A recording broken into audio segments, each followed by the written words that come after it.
In this video, I'm going to explain the difference between the wired telemetry link versus the earlier Bluetooth to telemetry link. So in essence, the difference is the way that the cell phone or the mobile device or tablet, whatever it was that you're using, connected to the actual telemetry unit.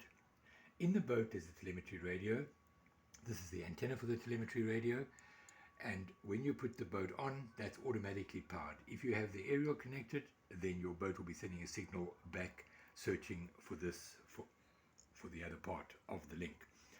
Now, the Bluetooth system worked well enough. It was, however, pretty complicated because you first had to pair the Bluetooth in this module to the phone. Then you had to pair the phone to the app. And all of that took a long time, and you had to do it you didn't have to pair it every time, but you had to link the cell phone to the link via quite a complicated procedure. You can actually find videos on this on the website. With this new system, it's very, very, very simple, and it actually has the added benefit of being able to use the telemetry system as a tracking device as well. So what happens is when you turn the boat on, and let's say you weren't using telemetry to start, you actually hadn't put up this part, you hadn't set a mission, you weren't using this at all, but the boat's powered, the aerial's on, and you launch the boat and you take it out into the ocean. Perhaps you're using the basic functions on the remote to set a waypoint and return to launch, which is fine. But let us say you lose sight of the boat, you can't find the boat, or it's stalled and it's drifting, but you can't see it. Then the moment you would connect this, on. Right, the moment you connect this lead to the phone, it brings up the app, and it basically immediately connects to the boat, and it will show you where your boat is. Okay, so right at the moment, obviously we're in those buildings. This is the boat here, represented by that little arrow. Your boat will obviously be out in the ocean, somewhere out here. But you'll basically see the arrow, and if it's moving, traveling, it'll tell you the speed it's going, the heading that where it's heading, and the distance from shore, obviously.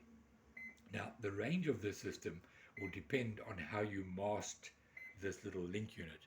If you have it at sort of a meter above the ground, the range is not great, maybe 500-600 meters or yards. But the moment you put it onto the tip of a rod, man, we've tested it well over a kilometer, and we can still communicate with the boat.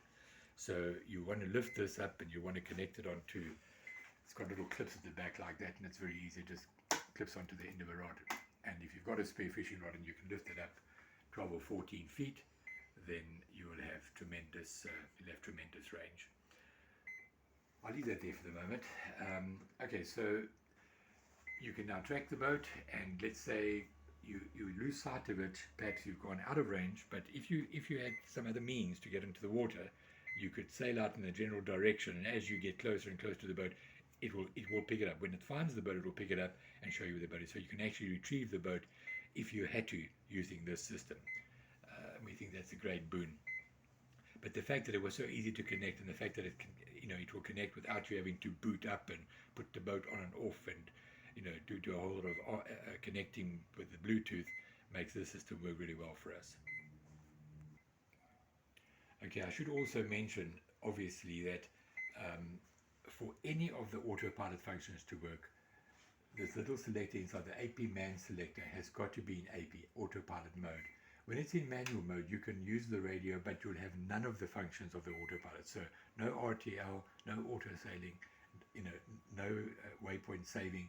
Nothing will work if that's in the wrong position. So if you're typically always going to use this boat with requiring those functions, you might take a little piece of foam and just push it in the little hole there behind the switch, so that you don't inadvertently brush it back, because you may be thinking that you can go very far out and you've got your return to launch function, but it won't work if that switch is in that position. So none of the functions of the radio will work if that, none of the autopilot function will work if that is not in autopilot mode.